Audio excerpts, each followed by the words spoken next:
Et nous sommes de retour au plateau pour la dernière partie de cette émission. Nous abordons notre quatrième sujet. Nous parlons à présent du Togo, meeting de Novation internationale contre la 5e République. Ce meeting d'information initié par Novation internationale et des organisations de la société civile ainsi que certains partis politiques a eu lieu ce dimanche 30 juin. C'était au terrain d'Akassimé à Lomé.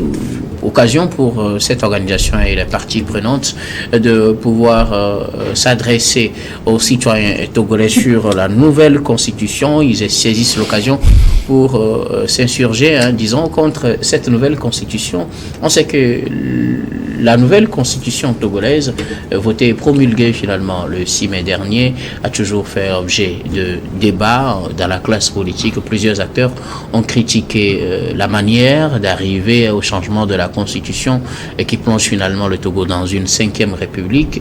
Après les élections, le texte a été promulgué.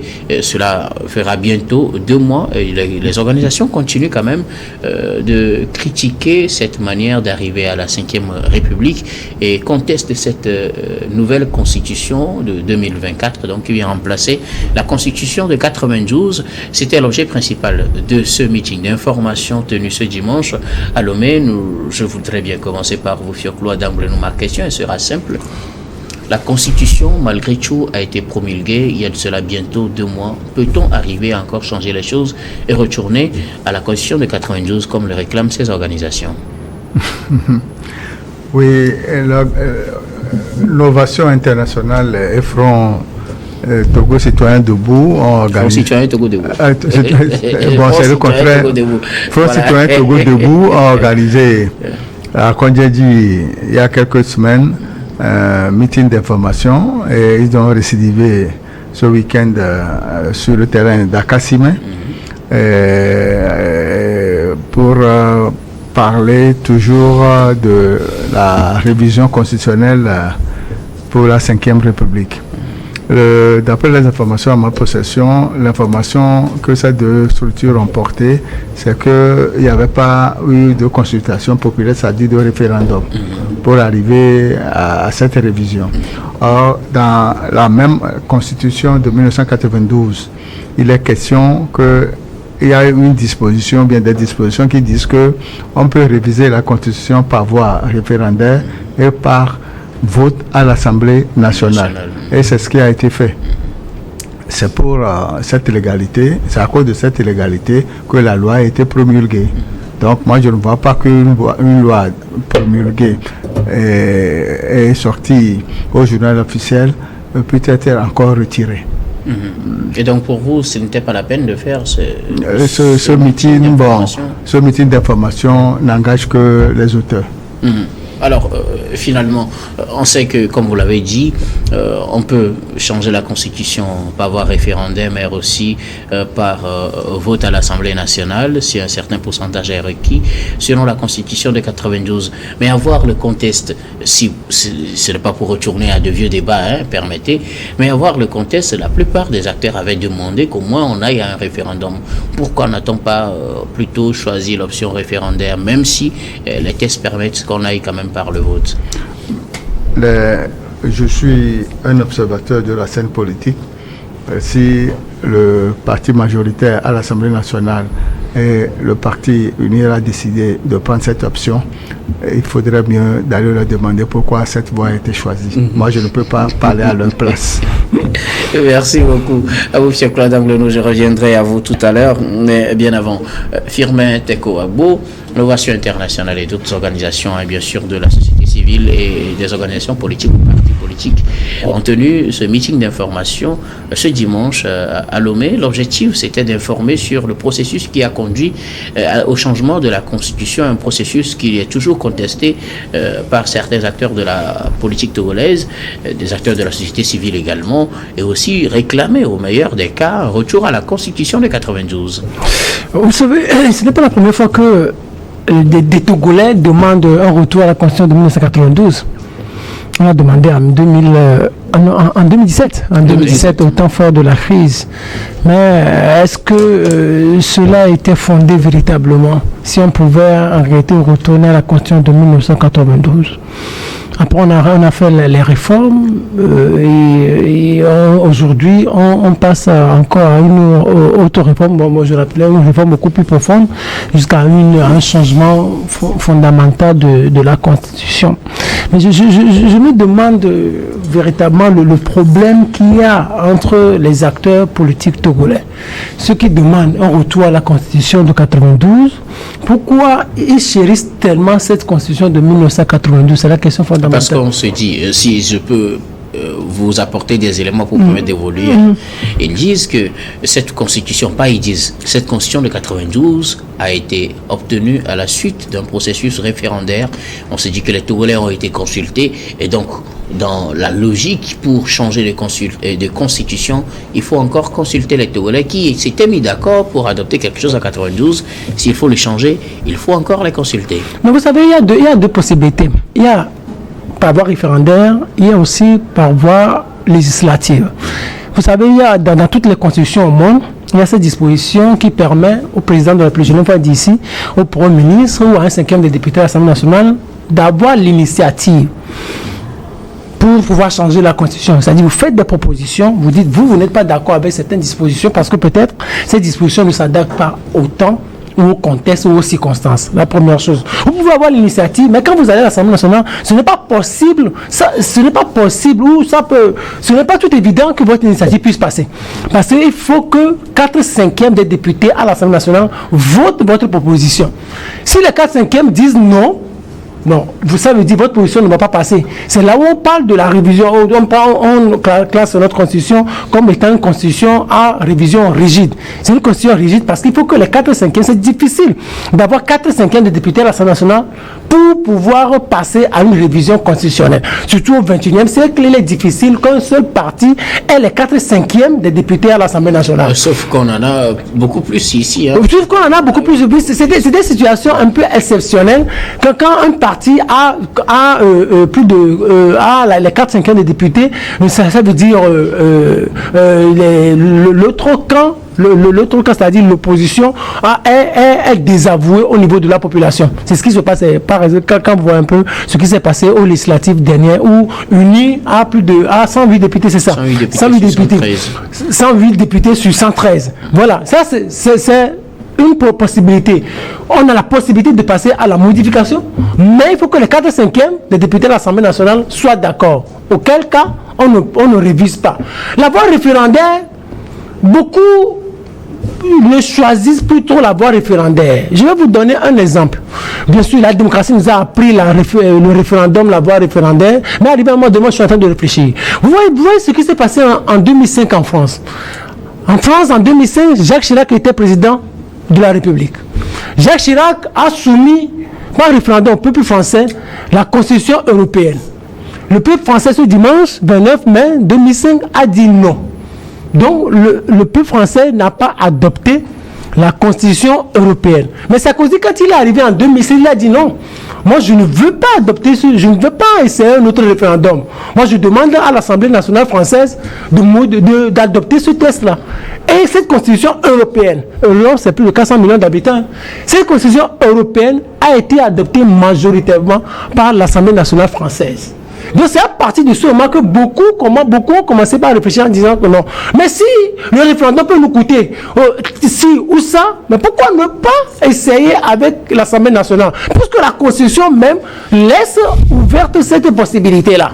Donc ceux-là qui ont choisi la voie parlementaire pour pouvoir aller à un autre régime, moi je pense que ils se seraient vraiment inspirés de cet argument-là ou de ce qui s'est passé en France pour dire non, au lieu qu'on aille à un référendum, on choisit plutôt la voie parlementaire. Et aussi la voie référendaire, ça coûte beaucoup plus, alors que les députés, ils sont déjà mis en place, se sont déjà mis en place. Or, ceux-là qui sont passés à une nouvelle république ont essayé de rectifier le tir en passant ou en organisant des consultations nationales que nous avons vues sur toute l'étendue du territoire national. Et je pense, on est là, la Constitution là, a été votée le 19 avril et la Constitution a été promulguée le 6 mai. Mais je pense que cette page on devrait déjà tourner cette page-là. Qu'est-ce qu'on a encore? Cela est publié. Fioclo l'a dit tout à l'heure. Qu'est-ce qui s'est passé?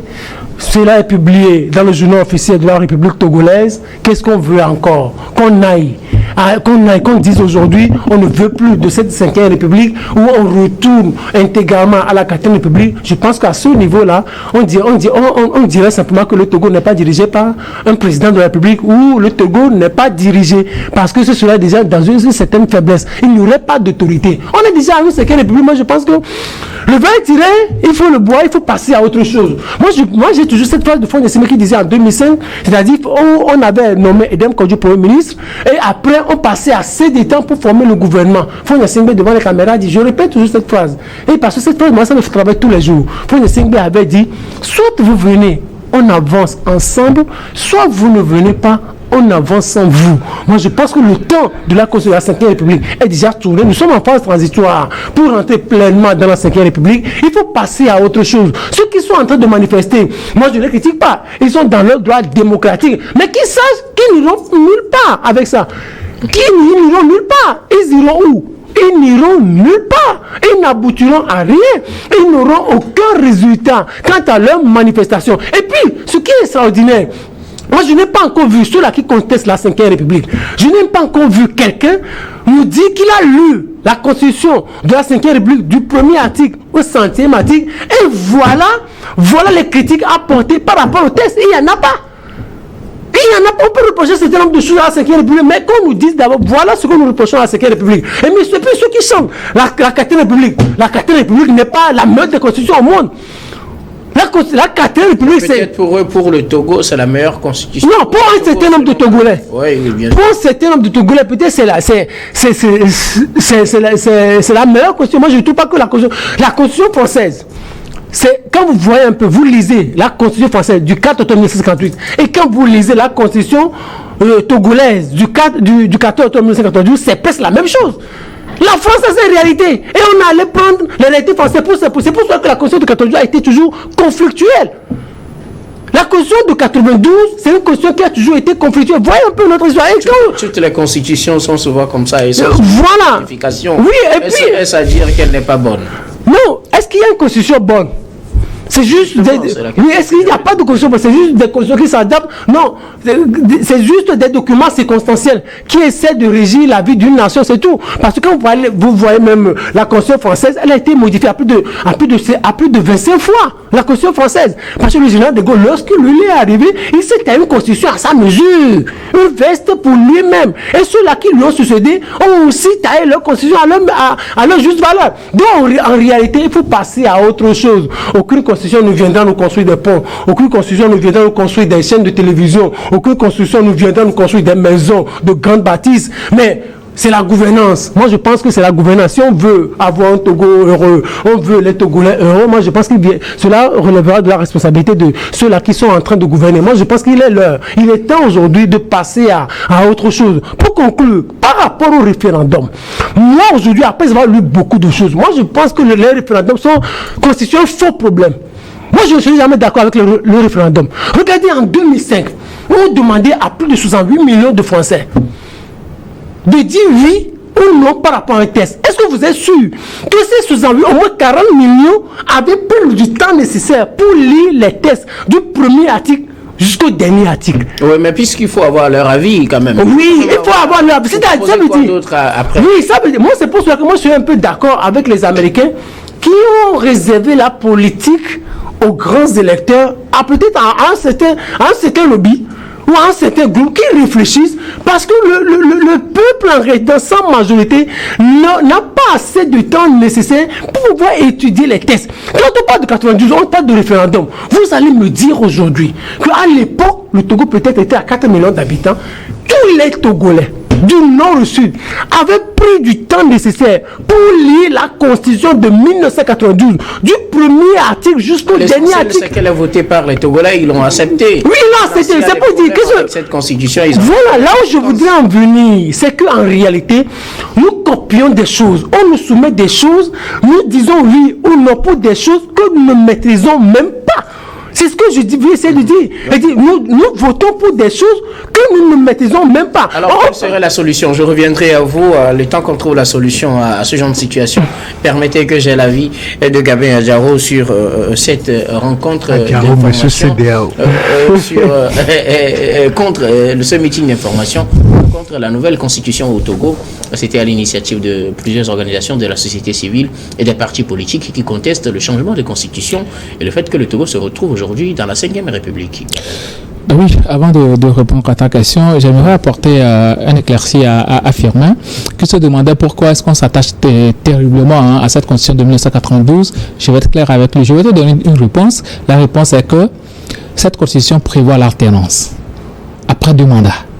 Voilà, c'est ça qui tient à cœur aux autres. Sinon, qui a longtemps qui a longtemps fait débat. Ça veut dire que les gens s'en tiennent juste à la question de l'alternance au pouvoir. Voilà. Donc, je pense que tu as la réponse à ta question. C'est selon vous ce qui fait que oui, bien sûr, plus la constitution de 92. Bien sûr. La raison est que sur tout ce que les gens disent, personne ne s'attaque à un autre article de cette constitution de 92 là. C'est juste la question de l'alternance qui préoccupe. Il y a un seul régime qui est à la tête du pouvoir, il y a tel à la tête du pouvoir. Donc, ce qui fait qu'on ne s'attaque même pas à la gouvernance ou bien au test dans son entièreté. On pense beaucoup plus à une personne. Donc, c'est un peu ça. Maintenant, pour revenir à ta question, moi, je suis heureux aujourd'hui que les formations d'organisations de la société civile ou bien des partis politiques reprennent quand même le bâton de pèlerin, reprennent dans la contestation, parce que c'est une bonne chose. Premièrement, pour le gouvernement lui-même, on ne peut pas gouverner sans opposition. Et une opposition, ça vivifie la vie démocratique, ça montre que réellement, il y a d'autres courants de pensée dans le pays et ça permet même au gouvernement et au régime d'avancer. Donc pour moi, c'est déjà une bonne chose. Je trouverais cela un peu ubuesque si il n'y a pas de réaction par rapport à ce nouveau test, d'autant plus que juste après l'élaboration du test, on est parti aux élections législatives, donc on s'entendait à ce que les gens reviendront par rapport à la nouvelle constitution juste après les élections. Et aujourd'hui, ce ne sont pas les partis politiques mais les organisations de la société civile qui ont repris les manifestations depuis quelque temps à Kodjadji et ainsi de suite. Aujourd'hui à Kassimé, à Hankop et des partis politiques leur apporté aussi leur soutien. Le plus important que il y a certains Togolais qui sont venus écouter ce qu'ils ont à dire. C'est aux Togolais maintenant de juger. Et moi, je trouve que les Togolais avaient déjà jugé, puisque je reviens aussi sur ce que le ministre Bahara avait dit, que les gens doivent se servir des élections législatives passées pour en faire un référendum. Et pour moi, si on veut s'en tenir aux élections législatives qui étaient passées et à tout ce qui est au résultat, on peut dire que le peuple s'est prononcé. Le peuple s'est prononcé. Et moi, ce que je reprocherais... Le peuple s'est prononcé, chacun l'analyse à sa façon. Oui, le peuple s'est prononcé puisque... Les leaders de l'opposition, ils disent non, que le peuple s'est prononcé en s'abstenant. Mais d'un autre côté, on dit le peuple s'est prononcé en votant massivement. Non, vous savez, tout le monde ne peut pas aller aux urnes, tout le monde ne peut pas aller voter. Il y a toujours certaines personnes qui votent et puis qui font le choix à la place des autres. L'abstention aussi, c'est un vote, c'est un choix. Donc, on ne peut pas dire que non, les gens se sont abstenus, les gens ne sont pas partis voter parce que le gouvernement a fait ci, le gouvernement a fait ça. Non, ce n'est pas le gouvernement qui a proposé le test, c'est un parlement qui a proposé le test. La proposition est venue d'un parlement, d'un groupe de parlementaires qui ont quand même respecté les tests en vigueur dans l'article 144 de la Constitution, qui permet à ces députés-là de pouvoir faire des propositions de loi. Donc pour moi, la chose la plus importante aujourd'hui, c'est qu'on est en train de reprendre vie au niveau de la scène politique qui a été un peu moribonde depuis un certain moment. Pour moi, la meilleure des choses à faire aujourd'hui, c'est que on peut écouter tout le monde, on va écouter tout le monde et tirer le meilleur de ce qu'ils disent pour en faire quelque chose d'assez bon pour le futur. Mais quand on s'attaque même à la nouvelle constitution, à la constitution de 2024, le promulgué le 5 mai, vous savez, la constitution en elle-même, ça ne pose pas de problème. Les gens peut-être peuvent parler de la manière dont le test a été proposé et ensuite parce que ce sont des députés qui étaient pratiquement en fin de mandat. Les gens sont en train de critiquer. Des régimes. Oui, bien sûr, ça change carrément de régime, mais il faut se poser la question de savoir en quoi le régime parlementaire est mauvais. par rapport au régime semi-présidentiel dans lequel nous étions avant. C'est pourquoi je parle du problème de personnes. Nous ne devons pas voir ce test-là en termes de personnes.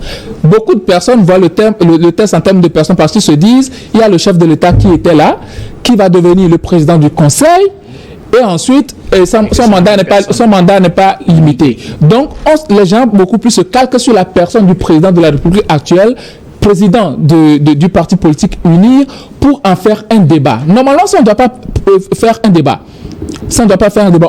On est parti aux élections, on a voté, le peuple s'est exprimé et on a accordé la majorité à un parti. Maintenant, il faut se préparer. Pour moi, le plus important aujourd'hui, c'est d'arriver à se préparer pour les prochaines échéances électorales, arriver à convaincre le peuple pour que lors de ces prochaines élections-là, qu'on vous accorde la majorité et que quand vous arrivez au Parlement, vous pourrez faire ce que vous voulez. Alors, l'objectif, comme je le disais, c'est de réclamer un retour à la Constitution de 92. La question principale que je me pose, ou que je pose aux invités, est-ce qu'on peut, dans le contexte actuel, retourner à la Constitution de 92? Dans la pratique, c'est possible. Un simple retrait du test, c'est possible de retourner. Voilà, c'est possible. Mais dans la logique où nous sommes actuellement, où on est en phase transitoire de l'installation des institutions qui vont quand même permettre à cette 5e République-là de fonctionner normalement, je ne suis pas sûr qu'un État sérieux peut fonctionner de la sorte. Pourquoi l'État sérieux? Ça veut dire que si l'opposition fait pression, elle peut obtenir quand même le retrait du test. Oui, bien sûr, si l'opposition arrive à faire pression et que le chef de l'État arrive à entendre raison, surtout le parti politique en face. Utopique, ce que je veux comprendre. Non, ce n'est pas du tout utopique. Non, ce n'est pas du tout utopique. Ce n'est pas du tout. C'est possible de retirer les tests. Mais il faut être pratique et pragmatique dans ce contexte-là. Si aujourd'hui on arrive à retirer le test, ça veut dire qu'on est en train de régresser. Alors que nous sommes dans la logique de progresser. Un État, ça progresse. Et on adapte les tests compte tenu des moments, des circonstances dans lesquelles nous sommes. Aujourd'hui, moi je pense que le test de la 5e République est quand même la bienvenue. Quand tu lis le test de haut en bas, tu vois qu'il y a tellement d'éléments dedans qui font que la gouvernance, si on arrive à appliquer ces tests-là, seront meilleurs par rapport à ce qu'on avait vécu dans le passé. Je ne suis pas d'accord avec ce que Firmin a dit quand il dit que la Constitution de 92 a été transposée de la France et tout. Non, je ne suis pas du tout d'accord parce que cette Constitution-là avait été adoptée par rapport à une situation qui était née en 90 et autres là. Donc voilà. Donc aujourd'hui, ce sont des gens qui se sont assis, qui ont quand même élaboré ce test-là. Et le président d'alors, le président chef de l'État togolais, Eyadema, avait appelé les populations à voter pour le test, que le test était bon.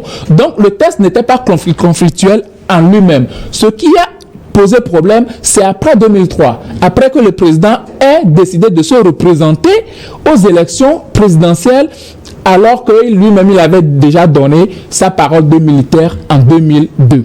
Donc, pour moi, aujourd'hui, je veux qu'on réfléchisse en termes d'État, que les partis politiques, ils peuvent faire des réclamations, mais qu'ils savent qu'aujourd'hui, on ne peut plus reculer. Nous devons avancer. Ça, c'est au côté pragmatique. Côté pragmatique. Mais côté légal, vous venez de le dire. Côté légal, c'est possible. C'est possible. C'est possible qu'on retire le test, même si c'est promulgué. Mais côté pragmatique, ça reviendrait à faire régresser l'État. Moi, aujourd'hui, 6 ans n'est pas loin, faisons en sorte qu'on travaille sur le terrain et que le gouvernement aussi, surtout le ministère de l'administration territoriale et aussi ses affidés, permettent à ces opposants-là de travailler sur le terrain, d'aller à la rencontre des populations pour que réellement, lors des prochaines élections législatives, on voit celui-là qui sortira gagnant de ces élections. Merci beaucoup à vous. Nous arrivons pratiquement à la fin de cette émission. Malheureusement, on peut plus faire un autre tour pour vos avis, Firmin. Mais nous allons aborder la dernière étape, qui est le dernier tour de table. Pour vos mots de fin, vous pourrez peut-être profiter pour parler du Togo. Je ne vous dis pas qu'il faut parler du Togo. Les mots de fin, je commence par vous, Djamil Fiaklou à Dangoulé. Oui, comme vient de le dire Gabin, s'agissant de la 5e République, je voudrais lui dire que le test est promulgué et que le gouvernement est à pied d'œuvre pour les préparatifs de l'élection sénatoriale afin que la 2e chambre du Parlement soit mise en place pour que le processus aboutisse pour véritablement asseoir la 5e République, que ce soit légal ou pragmatique. Le pouvoir a le vent en poupe. Merci beaucoup à vous. Jean-Claude Adambleno, vous êtes journaliste, directeur de publication du journal L'Enquêteur. Merci beaucoup d'avoir répondu à notre invitation. Merci de m'avoir invité. Firmin Teko Agbo, vos mots de fin. On nous a dit que Yadema était d'accord avec la Constitution de 1992, que c'est lui-même qui avait appelé au référendum. La Constitution a été adoptée en 1992, mais juste 2 ans après, au sorti des législatives de 1994, il y a un problème qui a surgi par rapport à la nomination du Premier ministre. C'est là où est née la première crise. Pourtant, ils étaient tous d'accord. Pourtant, on nous a dit que Yadema était d'accord. Maintenant, de 1994 à 2002, ça fait combien? 8 ans. Et Yadema a contribué à ce qu'on modifie la Constitution de 1992, le 31 décembre 2002. Et pourtant, on nous a dit qu'il était d'accord. S'il était fondamentalement d'accord avec la Constitution de 1992, pourquoi pouvait-il encore se donner cette chance de la faire modifier en 2002? Ça veut dire en réalité, au nom de la pression qui existait à l'époque, il était contraint, il était obligé d'accepter la constitution qu'on lui imposait et il fallait juste attendre le moment. Maintenant, la deuxième chose, et pour conclure, regardez, en 2017, il y avait une pression énorme sur le pouvoir. Il y avait une C14 qui avait été constituée. Ils avaient demandé à l'époque le retour à la Constitution de 1992. Ils n'avaient pas pu l'obtenir. C'est pas aujourd'hui, avec cette petite manifestation, qu'on va pouvoir peut-être aller à un retour à la Constitution de 1992. Juste dire que ce qui est en train de se passer en termes de manifestation ne signifie pas grand-chose. Merci beaucoup. À vous, Firmin Teko Agbo, vous êtes journaliste, chroniqueur politique, vous êtes également le directeur du Centre de recherche et de géopolitique internationale qui porte votre nom, Firmin Teko Agbo. Merci d'être passé sur ce plateau. Merci beaucoup, Guillaume Hor. Gabé Adjabo, pour mot de fin. Oui, c'est un peu une réponse affirmée. Il faut quand même dire qu'en 2002, le président avait voulu une révision constitutionnelle juste pour sauter un article, et c'était la limitation de mandat. Donc voilà, pour se représenter en 2003. Bon, j'aimerais tirer quand même un chapeau aux jeunes Togolais, à la jeunesse togolaise. Beaucoup de personnes disaient avant que bon, les Togolais ne travaillent pas assez, les jeunes Togolais ne travaillent pas assez, mais aujourd'hui, il faut remarquer quand même que ces jeunes-là se battent beaucoup. Il suffit juste de rentrer dans les marchés pour voir aujourd'hui. Avant, on disait, non, c'est ce qu'on disait avant. Mais aujourd'hui, quand tu rentres dans les marchés, tu vois les Togolais qui vendent du n'importe quoi, hein, du liha, du riz, les jeunes garçons qui font ce genre de commerce. Aujourd'hui, moi, sincèrement, je tiens à leur tirer chapeau et leur dire de ne jamais baisser les bras, qu'aujourd'hui ou demain, ça va payer. Merci beaucoup. À vous, Gabé Adjaro, vous êtes juriste et directeur des cabinets Juris Consulting. Merci d'être passé sur ce plateau. Merci, docteur. Et nous disons également merci à toutes les équipes techniques et rédactionnelles qui nous ont aidés à préparer et à présenter cette émission. Merci beaucoup à Richard Kourfanga à la réalisation, à Gaston Afanou à la diffusion et à Rebecca Vessou à la caméra. Grand merci surtout à vous, très chers téléspectateurs, de nous avoir suivis. C'est la fin de ce numéro. Je vous retrouve demain avec le même plaisir pour un autre numéro.